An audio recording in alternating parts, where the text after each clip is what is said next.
Good afternoon, everyone.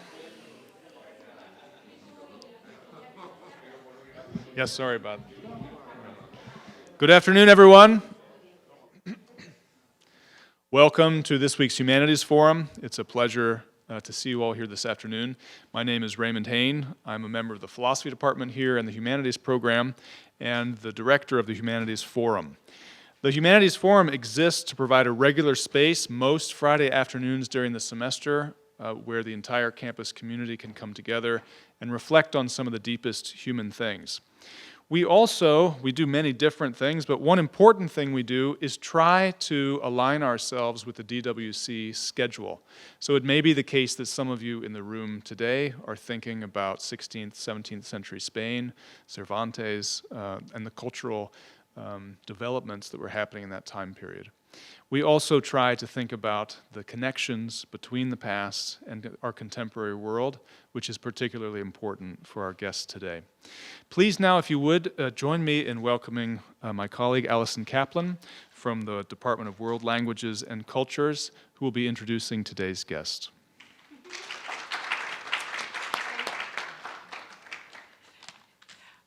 Good afternoon, everyone. It's great to see you. Happy St. Patrick's Day.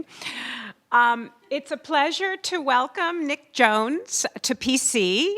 Nick is assistant professor of Spanish at Yale, and his research centers on early modern Golden Age Spain, 16th and 17th centuries, and the presence and literary representation of sub-Saharan African culture in Spain. And I think most of us are familiar from the courses we've taken. We're familiar with multicultural medieval Spain, the mix of Christians, Muslims, and Jews, and then their legacy in the early modern period.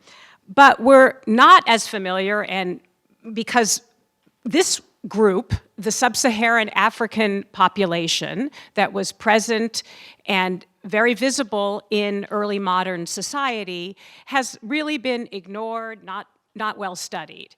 And that is why we have invited Nick here today, because that is the area that he has researched extensively and is writing several books on this aspect of the cultural mix, the African, sub-Saharan African population that was living in early modern Spain, and is represented in the literature of the time.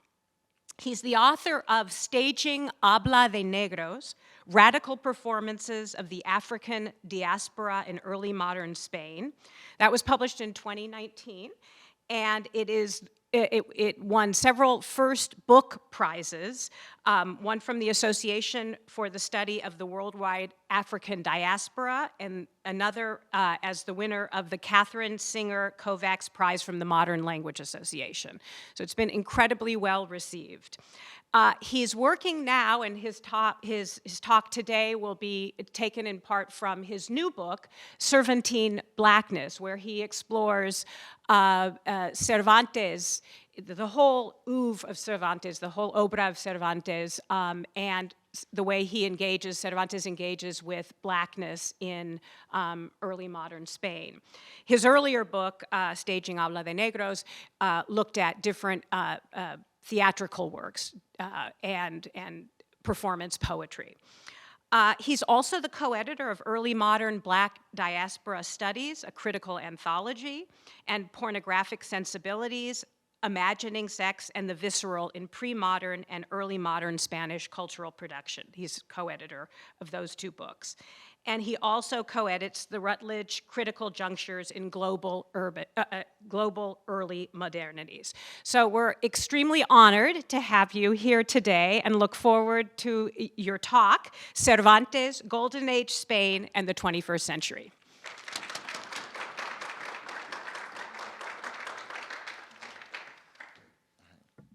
Great.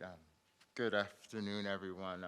Many thanks to Professors Hain and Kaplan and all of those working behind the scenes as well with the Humanities Forum who've invited me here, and to all of you who are present.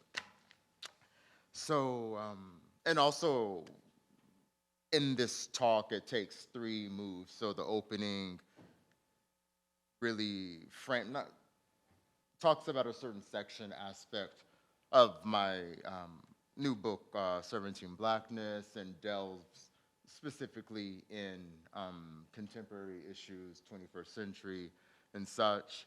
And then the second, and I pivot a bit in the second section, doing a close reading of a specific passage from part one of Don Quixote de la Mancha.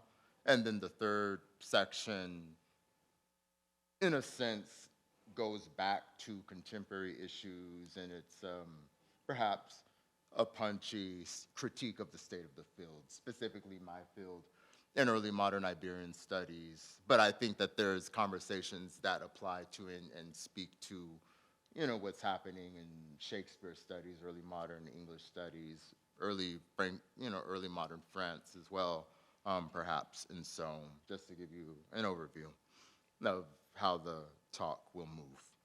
So this afternoon, I will share material from my new book, 17 Blackness. This work comes to life in tumultuous times as I reckon with climate change, global pandemics, and the invasion of and current war in the sovereign nation of Ukraine. Before the COVID-19 global pandemic, I had been living abroad in Granada, Spain, where I had finally convinced myself to dare to write a new book on the literary enterprise of Miguel de Cervantes and his handling of sub-Saharan African blackness. Living in the thick of pandemics and wars, while simultaneously coping with their maddening and uncertain outcomes, social unrest and organized protest had ignited across all corners of the globe. In the words of Malcolm X on December 1st, 1963, and I quote, "The chickens have come home to roost," end quote. That same year of that wintry month, on December 20th, 1963, James Baldwin prophetically reiterated in his essay, A Talk to Teachers, in the Saturday Review, and I cite Baldwin here, "Let's begin by saying that we are living through a very dangerous time. Everyone in this room is in one way or another aware of that. We are in a revolutionary situation, no matter how unpopular that word has become in this country. The society in which we live is desperately minced from within," end quote. The genesis of 17 Blackness originates out of a revolutionary situation. For some, quiet as it's kept, the content of this book may be too bellicose and political. For some, it may embody too much controversy and too many revolutionary ideas that desperately mince or tug at the ideological sentiments of its audience. But the ideas, material, and subject matter discussed throughout this volume must come forth in order to mobilize Cervantes in relation to how readers of various constituencies relate the contemporary to the early modern period. That said, the origin story of 17 Blackness began on a cool summer day on June 19, 2020, historic and symbolic for many reasons, specifically because it commemorates the end of slavery in the United States, when a group of protesters exercising their right to unite and speak out against the murder of George Floyd defaced several statues in San Francisco's Golden Gate State Park, including one of Cervantes, and this is specifically the image and the defaced statue that I'm referencing, and I believe that some of you might have read in the pre-circulated English translation of this op-ed piece. My academic co-conspirator, Chad Leahy, and I also deemed it necessary to intervene collaboratively on the topic. On July 3rd, 2020, we published an op-ed essay in the online Spanish periodical Contexto y Acción, titled Cervantes y la materia de las vidas negras. We opined those previous conversations about the incident had failed to mention, let alone nuance, Cervantes' subversive critique and pointed questioning of the sub-Saharan African experience in the broader Spanish imperial context. Although rarely spoken of, I urge my audience to recognize that there is no shortage of Black people with whom Cervantes contends. In his complete works, the aestheticized cultural, linguistic Blackness of the writer's Black subjects do in fact matter, thus forcing us to reconsider in what sense their lives possess an inherent value within the author's literary corpus.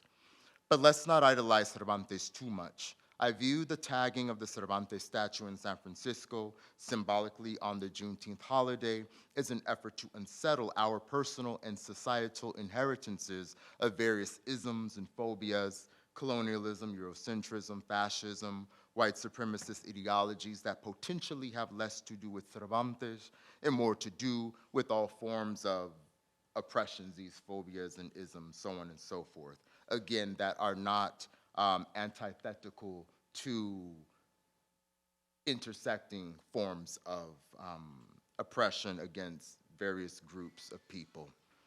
Echoing Toni Morrison's sentiments in her landmark treatise, Playing in the Dark, Whiteness in the Literary Imagination from 1992, Cervantine Blackness operates as a form of literary criticism that extends Morrison's conviction that the white literary canon is always haunted by a Black presence. The so-called white literary canon I identify here is that of Cervantes and early modern Spanish literature more broadly.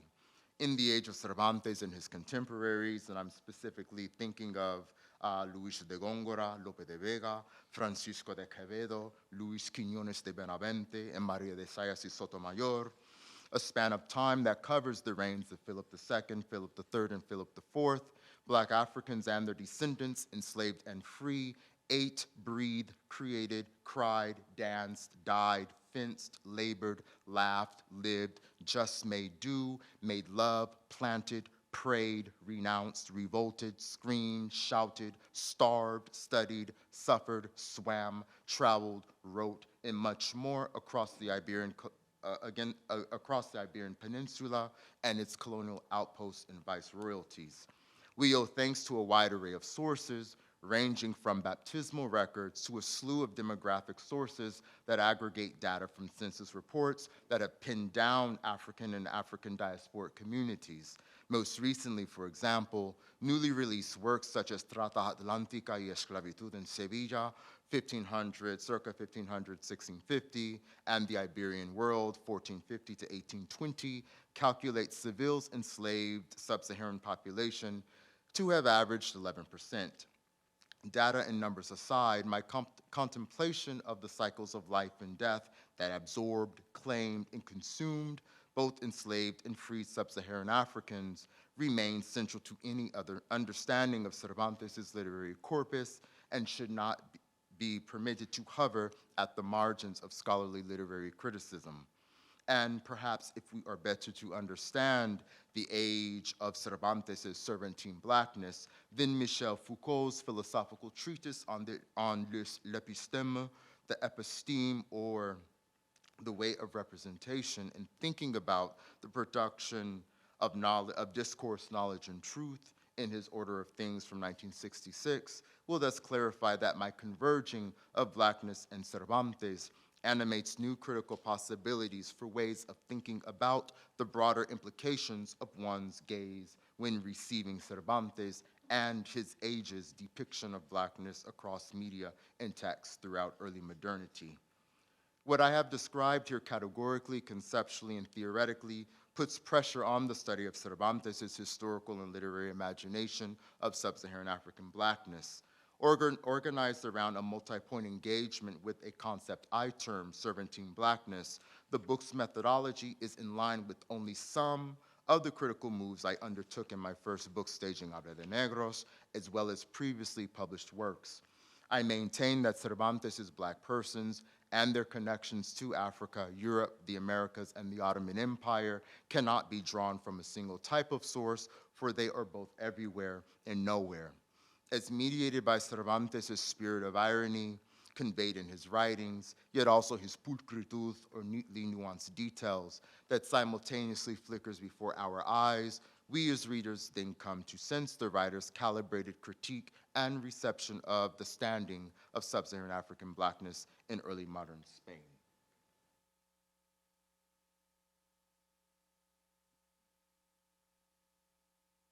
So, second part on Sancho.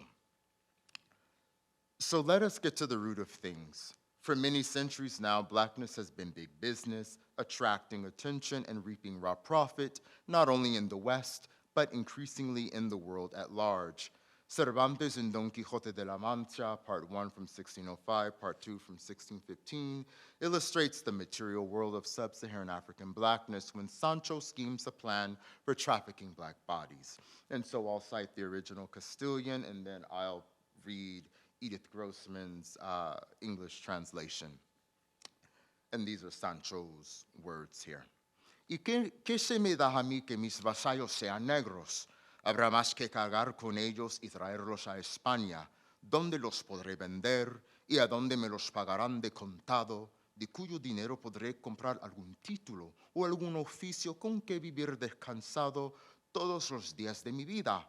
No, sino dormíos y no tengáis ingenio ni habilidad para disponer de las cosas, y para vender 30 o 10,000 vasallos, embárcame esas pajas, par Dios que los de volar con chico con grande, o como pudiera, y que por negros que sean, los he de volver blancos o amarillos, llegaos que me mamo el dedo.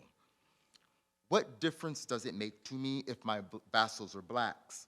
All I have to do is put them on a ship and bring them to Spain where I can sell them, and I'll be paid for them in cash, and with that money, I'll be able to buy some title or office and live on that for the rest of my life. No flies on me. Who says I don't have the wit or ability to arrange things and sell 30 or 10,000 vassals in the wink of an eye? By God, I'll sell them all, large or small, it's all the same to me. And no matter how black they are, I'll turn them white, silver, and yellow, gold. Bring them on then, I am no fool, end quote. Peppered with his rambunctious rustic dialect, Sancho's fantasy articulated in this passage imbued real-life implications for its audience. Employing the technical lexicon of merchants, Sancho utilizes Castilian terms such as comprar, to buy or to purchase, pagar de contado, to cash out, and vender, to sell, to pun on two levels. The first involves the metaphorical alchemical magic of racialized language, transforming black bodies, persons or subjects into silver and gold coins, metals, things, while the second references racial thinking along the lines of colonial metallurgy in pigments or skin color of enslaved persons. In the age of Cervantes, esclavos blancos, or white slaves, generally consisted of Morisco communities who became abundant following the failure of the Alpujarras Rebellion of 1568 to 1571, whereas esclavos loros refer to yellow-hued, darker-complexioned slaves of any ethnic or racial background. But these so-called puns possess a cultural capital for both Sancho and Cervantes' audience that run much deeper than the author's literary conceits. Sancho's punning signals the profoundly symbolic power that Cervantes invests in what I like to call his material world of blackness. An example of racial thinking, this material world of blackness carries an all too familiar autobiographical imprint in Cervantes' cultural imagination and literary journey, as his grandfather owned esclavos negros and esclavos blancos, and the author himself suffered 5 years of slavery or captivity in Algiers from 1571 to 1580.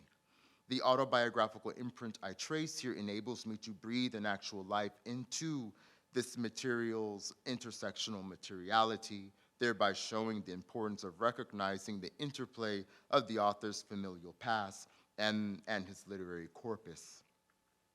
This narrativized scene from Don Quixote, Part 1, Chapter 29, does much more than attend to and poke fun at Don Quixote's chivalric madness and Sancho's gluttonous avarice. Yes, of course, Sancho contemplates the possibility of his slave trading fantasy to crystallize a suspicion upon Don Quixote marrying the Princess Micomicona. But in this episode, Cervantes also essays a re-narrativization of Sancho's fantasy as imperial governor and negrero, trafficker of black bodies. Daniel Nimser efficaciously reminds us that, and I cite Nimser's language here, far from a theory of government, Sancho's slave trading fantasy articulates an abdication of rule fueled by tangible greed that embodies a model of African slave trading modeled on Portuguese colonialism, end quote. the Treaty of Tordesillas from 1494, which gave Spain control of the majority of the American territory, granted Portugal control of Africa in return. Even after the unification of Spain and Portugal in 1580, Portuguese merchants and traders dominated the slave trade, and in 1595 received specialized asientos or monopolies to carry and trade Black Africans in the Iberian Peninsula and the Americas.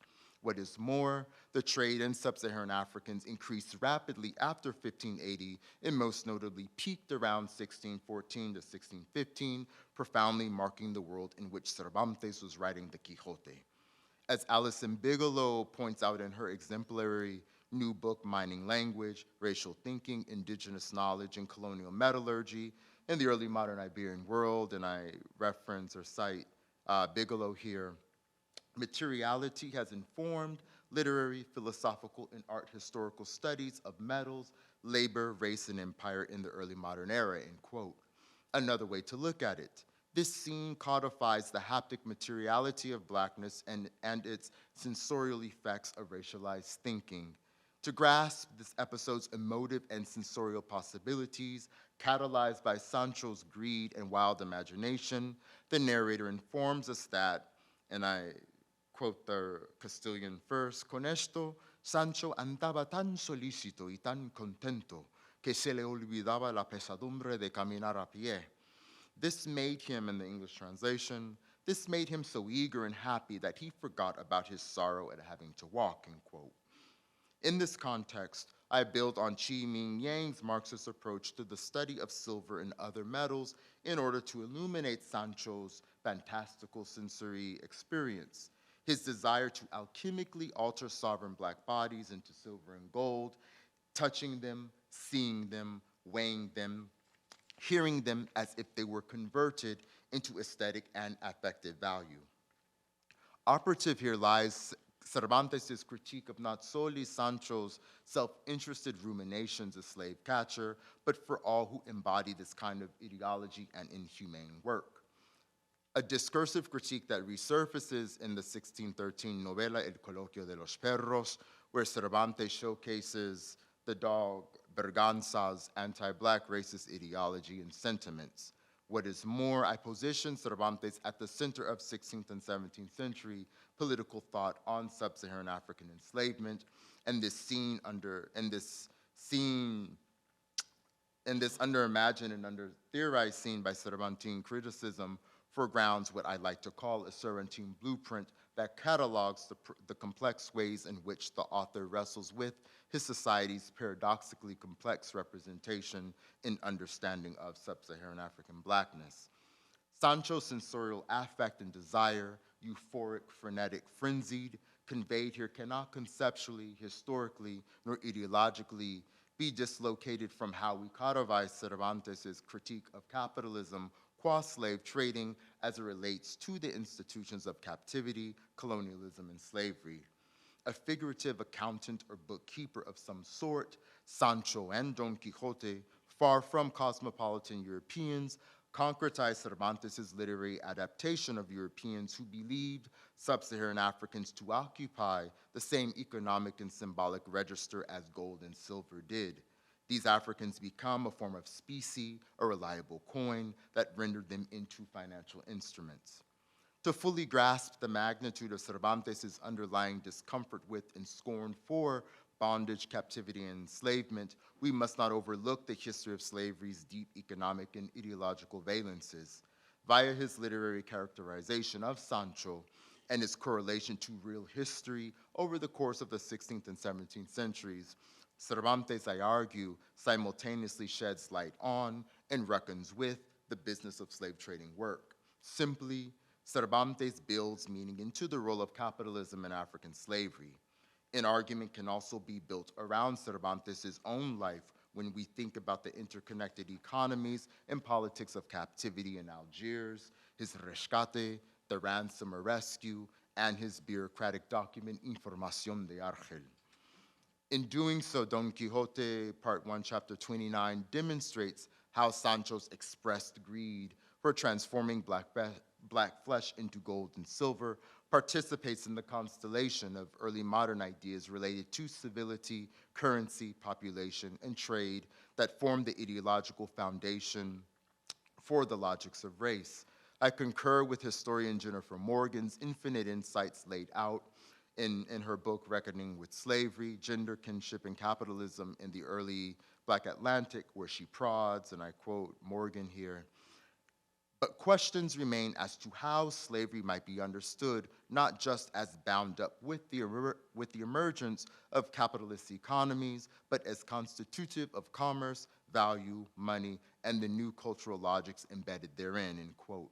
Taking cues from Morgan's incomparable analytical and methodological interventions, yet also keeping in mind the powerful work of scholars such as Herman Bennett, Vincent Brown, Kim Hall, Stephanie Smallwood, and Herton Spillers, my take on Sancho's avarice and covetousness throughout parts 1 and 2 of the Quixote and its relationship to capitalism and slavery need to be understood as a kind of alchemy. My close reading and earlier references to alchemy gained traction in Morgan's research carried out in Reckoning with Slavery, where she asserts that, and I quote, "Slave traders had the notion that they could transform human beings into wealth, assigning them a value that rendered them exchangeable and distributable through transport and markets," end quote. Cervantes' Don Quixote represents a textual moment, one of many Iberian foundations, if you will, that provides a window into a set of changes underway in both Iberia and sub-Saharan Africa. I want my readers to conceive of and to see how Cervantes encodes in Sancho a suggestive signpost of the transformations in how money, wealth, and value were being conceived during the period across vast oceans. The conceptual relationship between gold, silver, and slaves played a crucial role in making entire populations part of a racial valuation that deemed them enslavable. As an ideation of alchemy, Cervantes' construction of Sancho Panza critiques and parodies Europeans who believed that gold, silver, and other minerals were a universally applicable and legible standard of value. What I find Cervantes probing throughout the infamous chapter 29 of part 1 of the Quixote is how European writers closely connected to the Atlantic, Mediterranean, and Ottoman worlds, like Cervantes himself, produced copious records in the wake of contact with Africans that reflected both mutual confusion and disdain, but also a burgeoning interest in quantification and in understanding populations as distinct, quantifiable, and transferable. And so now in this third section, thinking about the state of the field, the state of early modern Spanish literary criticism. Cervantes' critique of Sancho's slave trading antics has haunted me for many years now. The language and experiential modality of haunting, as I recapitulate Avery Gordon's work in Ghostly Matters, describe those singular yet repetitive instances when the blind spot of the under-examined and under-theorized specter of sub-Saharan African blackness comes into view. These specters or ghosts appear, Gordon explicates, when the trouble they represent and symptomize is no longer being contained or repressed or blocked from view.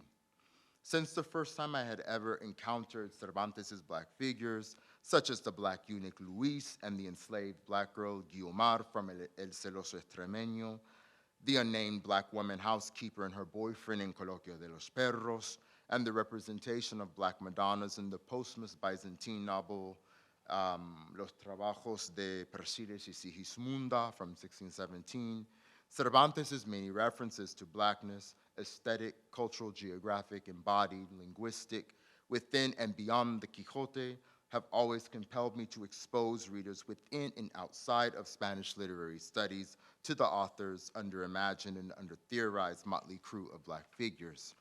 As Georgina Dopico so eloquently closes her masterful essay, Cannons of Fire, Books and Bodies in Don Quixote's Spain, and I quote Dopico here, "The scrutiny of the library chapter on Don Quixote brilliantly opens up the door to this or my haunted, enchanted space, a place in which reading is both refuge and risk, in which the traces of power and memory are grafted on skin or on paper, in which bodies and books are fraught with history and desire, madness to surrender, madness not to, end quote.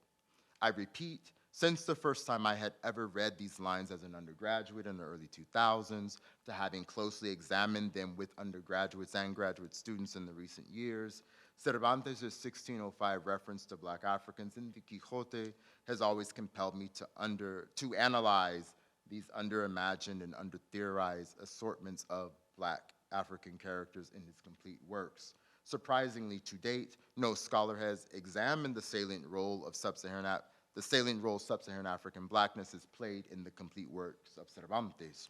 Yet to the contrary, a significant number of scholars have given attention to the lives, cultural, literary, historical, and visual of Iberian Muslims, Moriscos, North Africans, and Turks, and the Serpentine corpus.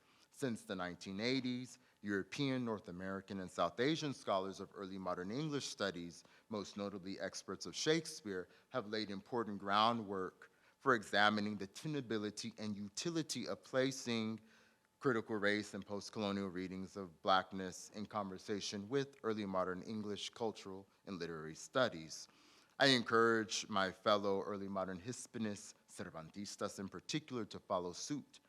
Echoing Margaret Greer's 2011 PMLA publication, Fine in Mind, the Spanish Golden Age and Early Modern Spanish Studies, Cervantine Blackness aims to, and I quote Greer's language here, to collaborate across disciplines and national boundaries, end quote. Reflecting on race studies in Shakespeare and the Spanish Inquisition, in light of Cervantine scholarly criticism, William Childers in Transnational Cervantes from 2006 legitimately calls out scholars working on early modern Europe who show disappointingly little interest in the cultural modes arising on the Iberian Peninsula in the late 16th and 17th centuries. Inspired by Childers' compelling insights in his award-winning Transnational Cervantes, I insist that the field of early modern Spanish studies needs to center Sub-Saharan African Blackness while examining Cervantes' textual production of it. And to do so isn't a fool's errand nor intellectually bereft, bankrupt of provincial simplicity.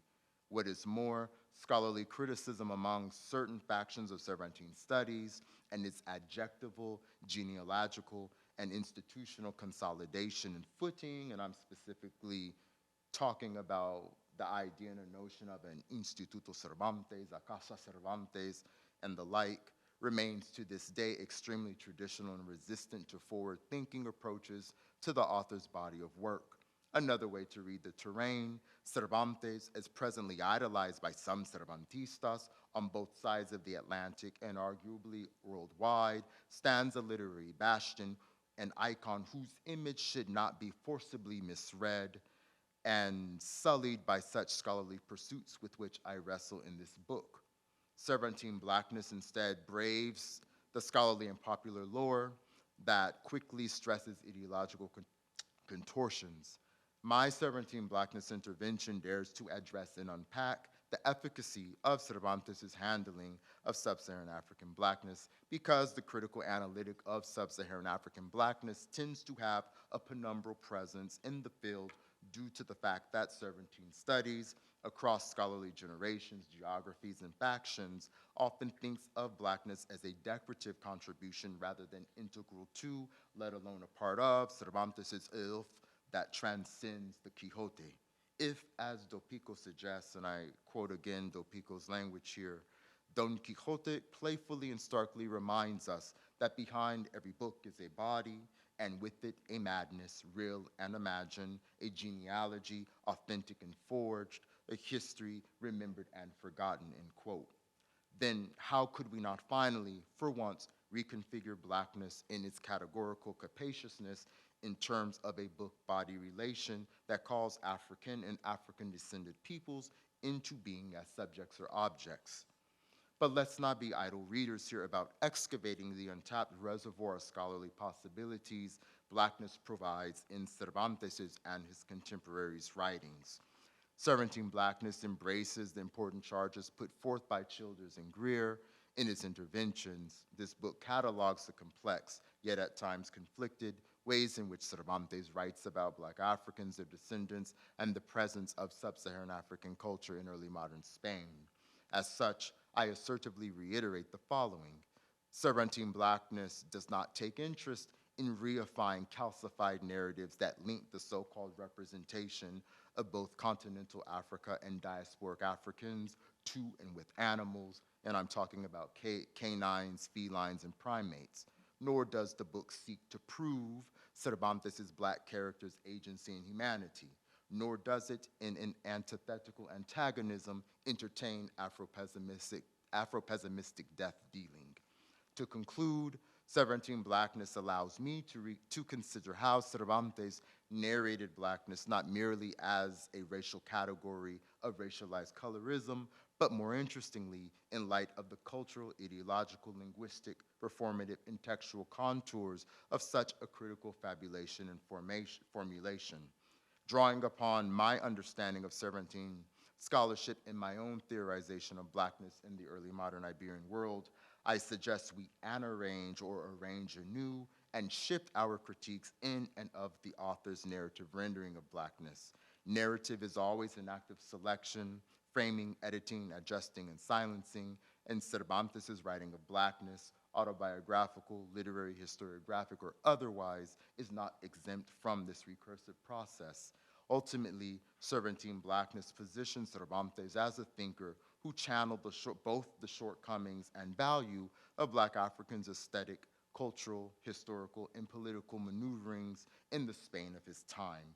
My thinking encapsulates a cultural, linguistic, and literary double bind that can no longer be ignored by scholars nor nearly dismissed as insignificant or marginal.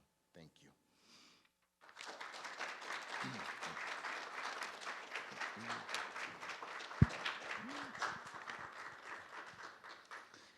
We have about 20, 25 minutes for discussion. And if you would, when you raise your hand, wait for me to bring you the microphone so we can be sure to record your question. And if possible, it's always our preference to begin with a student question.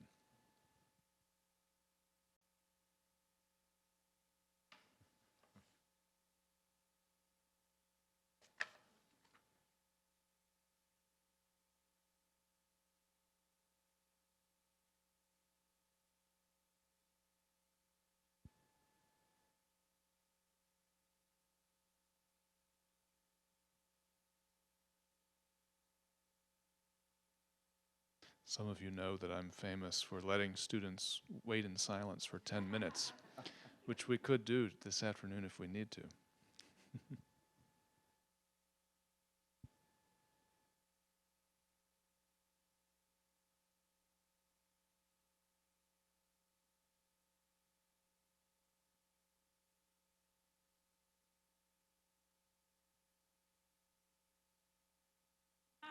Two.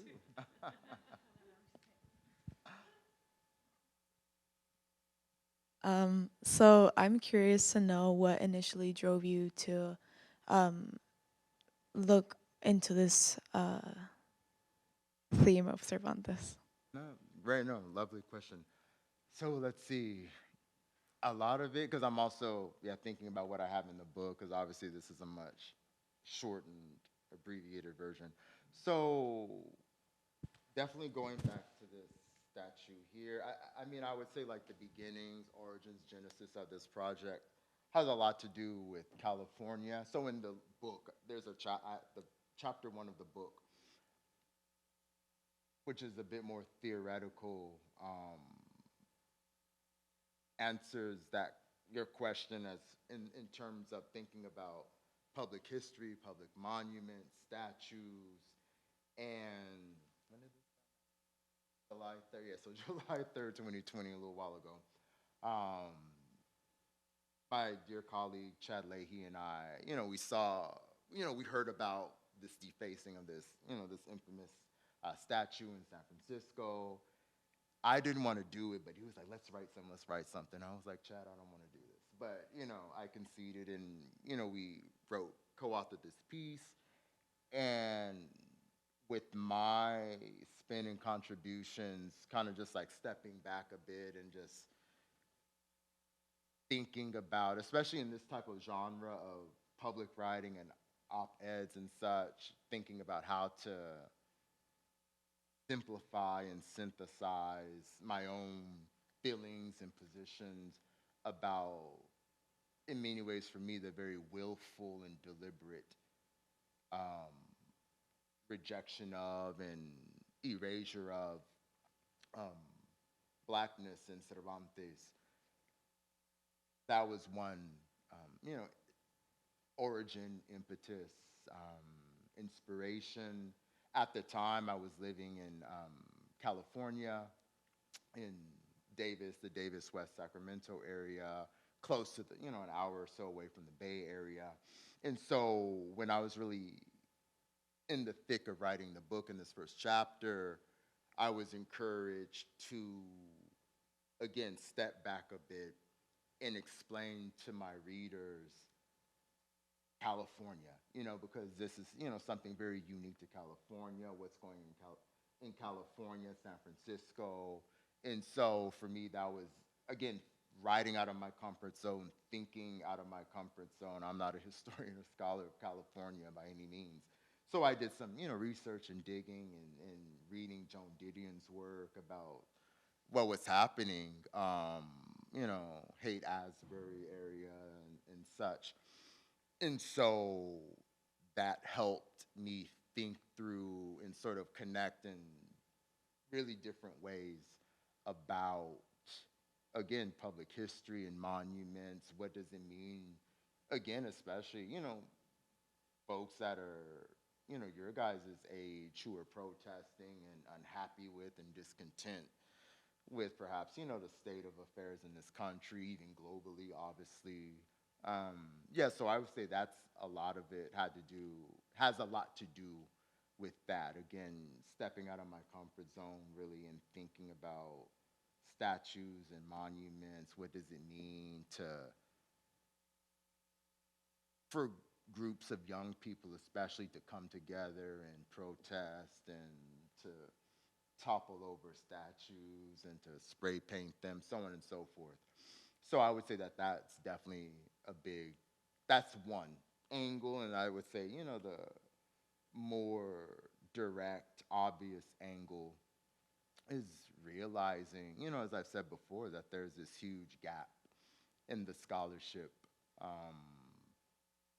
that the study and the questioning and the serious study of racialized Blackness, if you will, is glaringly absent in Cervantine studies. When you compare it to we think about what's happening in Shakespeare, when we think about other authors and writers and such. So.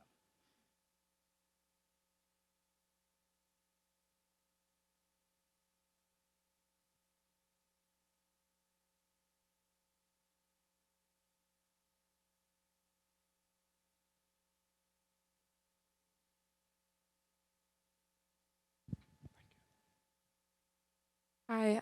Was there a particular reason why you chose this specific work of Don Quixote de la Mancha to emphasize in your book? Is it just because it was one of his most infamous writings, or did you find that that was the one work that had most evidence and kind of materials to work through? Sure, no, great question. So with the Sancho, so in the Quixote there, and as I argue in the book, because in the book I have a chapter obviously on Don Quixote, and so what we find in Don Quixote is that Blackness, close reading is very important and essential, and so obviously with the scene that I spoke about a lot just now with Sancho in this particular passage, that's more or less many readers of the Quixote are aware of that particular, passage. And so in many respects for me, that it's kind of like a no-brainer to analyze that. Obviously, the interpretations are very different, and what stands out and what resonates to me in this particular scene are other, I'm asking different questions and thinking about, different things and constructions and representations of enslaved blacks and such. But in the Quixote itself, and as I argue in the book, you have to, Cervantes isn't, in the Quixote particularly, he isn't explicit when and where blackness comes up. A lot of it, you have to know the text well, and you have to know the history, the larger, broader history of what's happening during the period. And as I say, blackness, in the Quixote again, in parts 1 and 2, it pops up and flickers all over. So again, yeah, you have to read, and even in my case, the many times that I've read the Quixote and I've taught it, you have to, yeah, read very closely, read the endnotes, read different editions of what different philologists and editors of it have seen and observed. And again, black characters, or even thematically blackness, it, as I say, it flickers in the text. And so as an example, in part 2, chapter 25 of the Quixote, there's a reference to black soldiers, or formerly enslaved soldiers who, have been freed. And, Don Quixote, and as a subtext, one of the many themes in both parts of the Quixote is the question and the debate between arms and letters. Letras y las armas. What's better? What's more productive? A man who is fighting in war, in battle, or someone who takes up the quill and the pen, and who participates in these various, literary enterprises and such. And that's a debate that appears in both parts of the Quixote. And so in this particular chapter, again, chapter 25, part 2 of the Quixote, there's always these just really quick drive-by comments or references that Cervantes gives us, where a lot of times, if you're not reading slowly or carefully, they can be looked over and passed by easily. And so you have, stuff like that. In other instances, obviously, there's the racial impersonation with Dorotea, who dresses up. Some scholars say that she's in blackface. I don't necessarily buy that, but there is a type of racial impersonation where this woman character by the name of Dorotea racially impersonates and dresses up as this sub-Saharan African queen. And so there are many, many different references that just come up and they flicker. It's very ephemeral, but I would say, as I say in the chapter, in order to draw out and to extrapolate what Cervantes is doing with that work is needed, it's required, and one has to be, versed in history, historiography of the time, and such.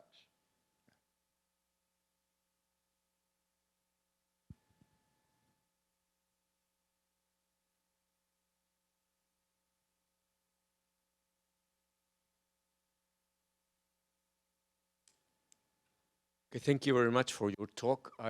I've read El Quixote many times. I'm Spanish, yes. And I have never thought about what you have said. So it, opened, well, something there.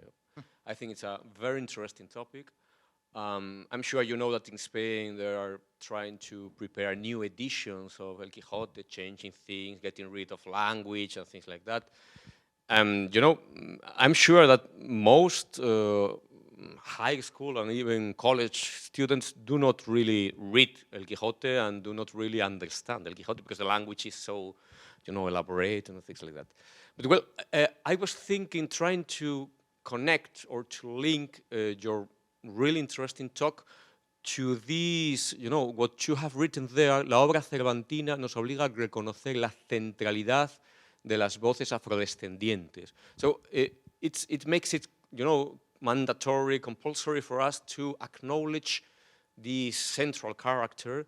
But what do you mean by this obligation? It's a kind of political obligation, moral obligation, academic obligation, ethical. That's my question. Yeah. No, absolutely no.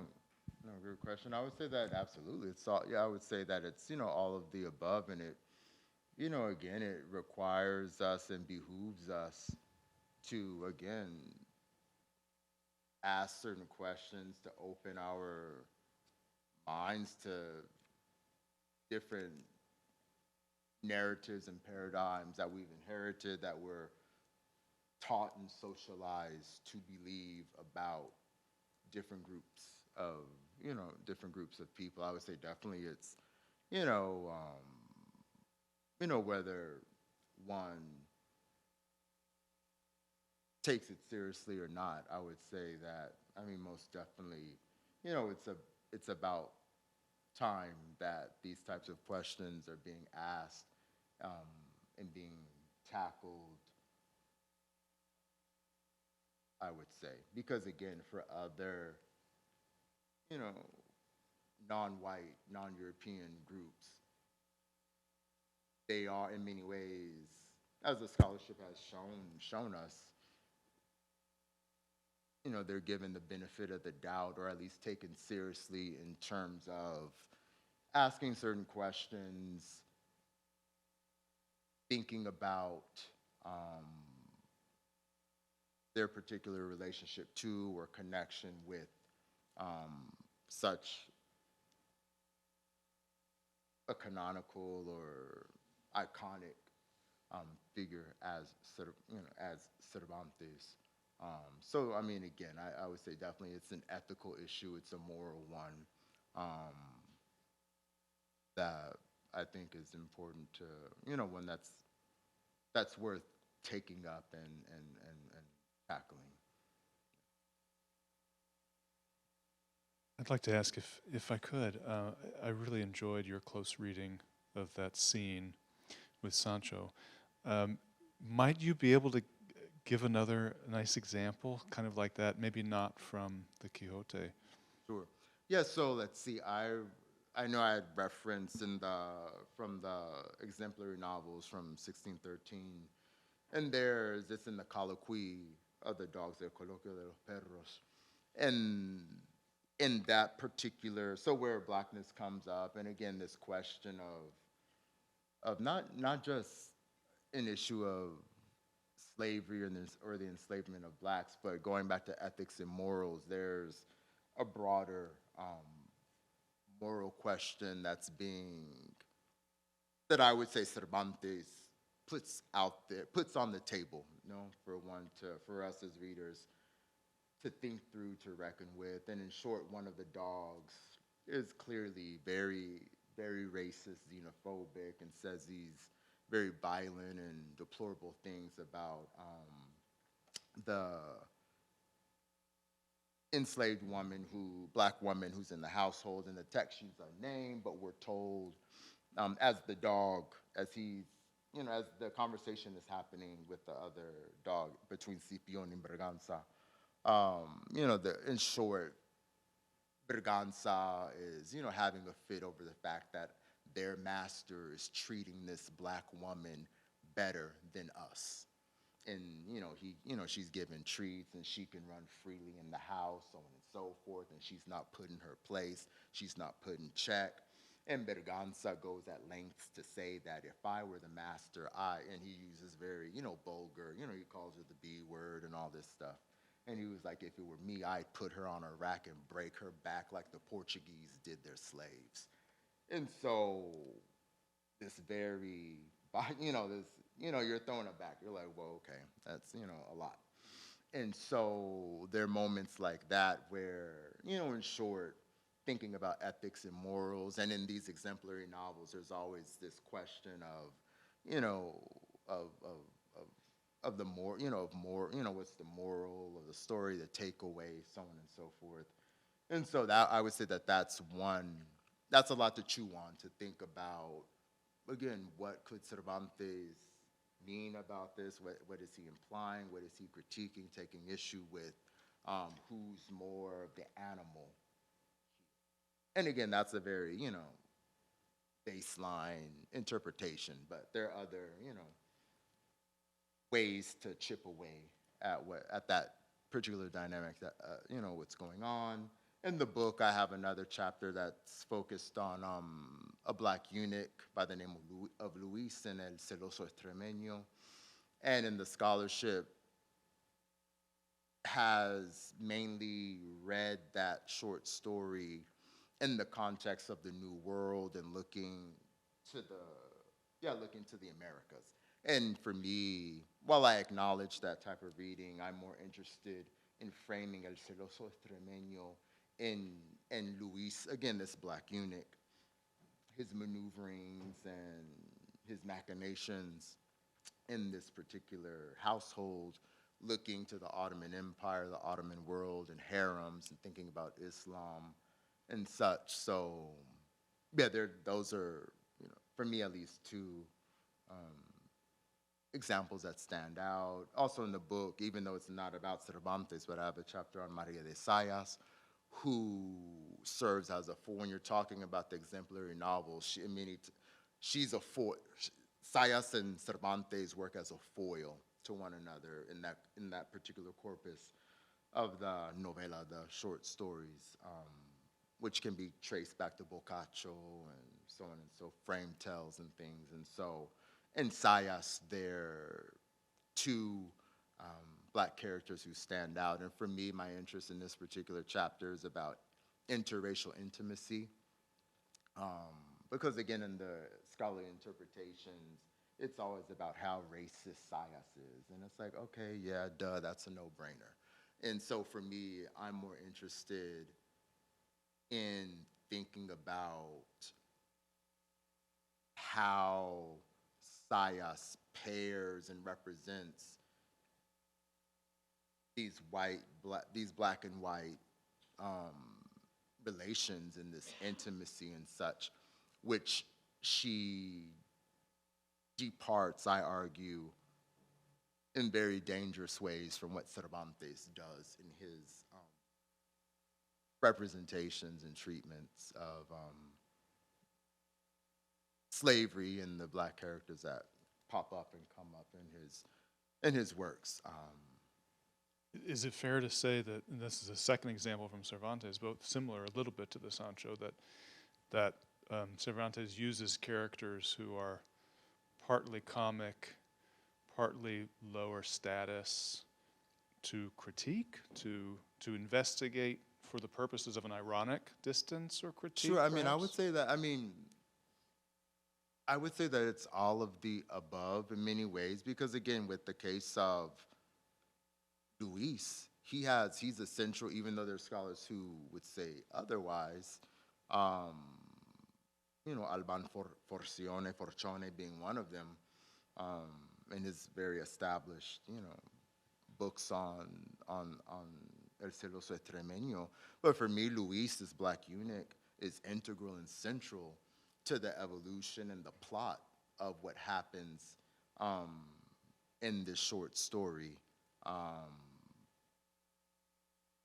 And he also, and with status and roles, I would say, I suggest and stand by the fact that in El Celoso Extremeño, Luis is essential. He's a main figure in the text, and Cervantes extrapolates and shows us and gives us, in a diasporic sense, how Luis's blackness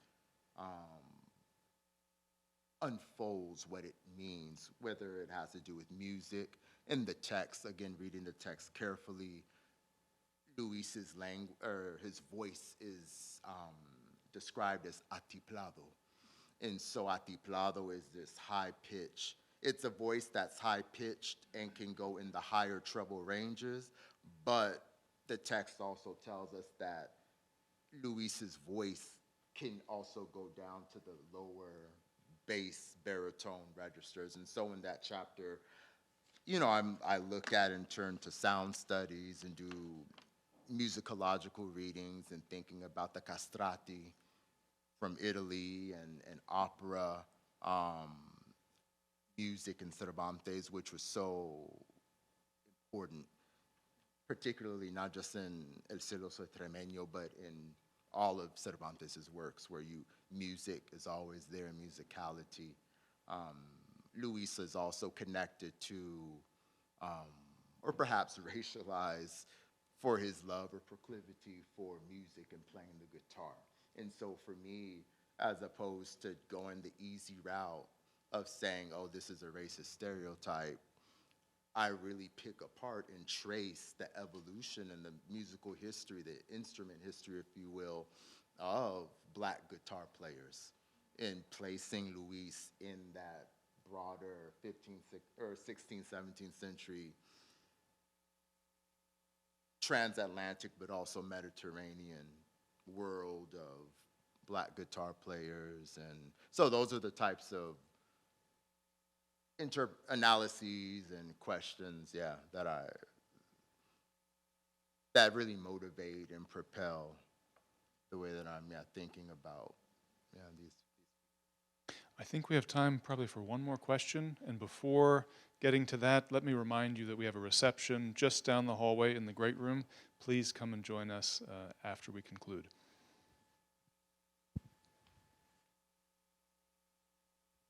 Hi, thanks for the talk, Patrick Breen. Not often do I go to talks like this and see one word used as much and as heavily as serpentine. And I'm feeling like I'm not sure, I'm not clear. I want you to explain what you mean by that, explain its roots. There's more there than I'm getting. Sure. And so I want to hear about that. Sure, no. I mean, I would say for myself, for Serpentine, with this book, I wanted in a pragmatic sense, I wanted a title for this book that was short and punchy. I didn't want subtitles and so on and so forth. And with that short and punchiness, as I said very quickly in the talk, it's implicating and talking about the adjectival and the genealogical meanings and symbolisms of Cervantes. So obviously, Cervantes as perhaps, as this proper noun, this person, but Cervantine or Cervantine, however you wish to pronounce it, is talking about the descriptor of it, is talking about the institutions behind this icon, I would say, for me. Thank you all so much for being with us this afternoon. Please do come down and join us in the great room, and please also join me in thanking our guests. Thank you.